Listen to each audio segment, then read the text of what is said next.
Yesus mengajar sebagai orang yang berkuasa. Bahkan roh-roh jahat pun ia perintah dan mereka taat kepadanya. Bapak Ibu, saudara-saudari yang dikasihi Tuhan, renungan singkat hari ini diambil dari Markus bab 1 ayat 21 dan sampai 28. Dalam perikopah ini, Yesus mengajak murid-muridnya pergi ke rumah ibadah, masuk ke dalam rumah ibadah, dan di situ Yesus mengajar. Orang-orang di dalam rumah ibadah itu, mereka kaget atau mengagumi. Ini Yesus mengajar dengan otoritas yang kuat, bukan seperti ahli-ahli Taurat yang biasanya mengajar di dalam bait Allah. Yesus mengajar dengan otoritas, dengan kuasa rohani dari Allah. Yesus mengajar, firman menjadi hidup. Firman menjadi nyata di dalam kehidupan mereka yang mendengarkan Yesus. Terlebih bahwa Yesus di situ mengusir roh jahat yang merasuki seseorang. Dan Yesus waktu mengusir roh jahat dengan kuasanya, dia mengatakan, "Diam, keluarlah dari dia." Yesus mempunyai kuasa di situ, otoritas untuk memerintahkan roh jahat yang ada merasuki orang itu. Apa yang terjadi setelah itu? Semua orang yang ada di dalam rumah ibadah itu benar-benar kagum. Kekaguman mereka adalah karena Yesus benar-benar mengajar dengan kuasa. Diperlihatkan di situ kuasa untuk mengusir roh-roh jahat, kuasa untuk membuat firman itu hidup. Bapak, Ibu, dan saudara-saudari yang dikasihi Tuhan, mereka memang kagum.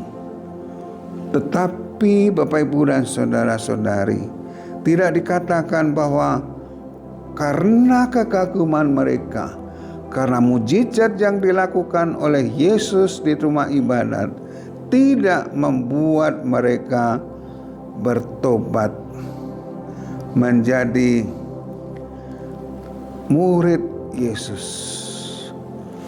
Firman yang diwartakan dengan berapi-api oleh Yesus, mujizat yang dilakukan oleh Yesus tidak mengubah hati mereka pendengarnya untuk menjadi pengikut Yesus. Bapak, Ibu, dan saudara-saudari yang dikasihi Tuhan, marilah kita renungkan dalam kehidupan menggereja kita sehari-hari. Kita sebagai umat beriman, kita juga mengagumi Yesus. Bahkan memuja-muja Yesus. Dan itu kita ungkapkan dalam liturgi, dalam nyanyian-nyanyian yang indah, dalam musik-musik yang luar biasa indah. Semua itu mengungkapkan kekaguman kita akan Yesus, Sang Juru Selamat kita. Bapak, Ibu, dan saudara-saudari yang dikasihi Tuhan, semuanya itu baik, semuanya itu indah, semua itu kita perlukan. Umat beriman perlukan. Kita perlu bernyanyi dengan semangat. Kita perlu berdoa dengan sungguh-sungguh. Kita perlu memuji dan menyembah Tuhan dengan sungguh-sungguh.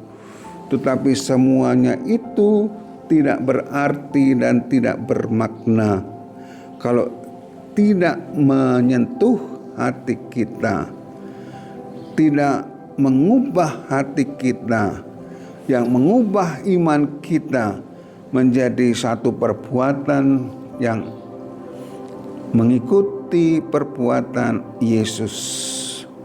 Bapak, Ibu, dan saudara-saudari yang dikasihi Tuhan, sebagai orang beriman, kita diajak untuk mewujudkan iman itu di dalam perbuatan kita sehari-hari.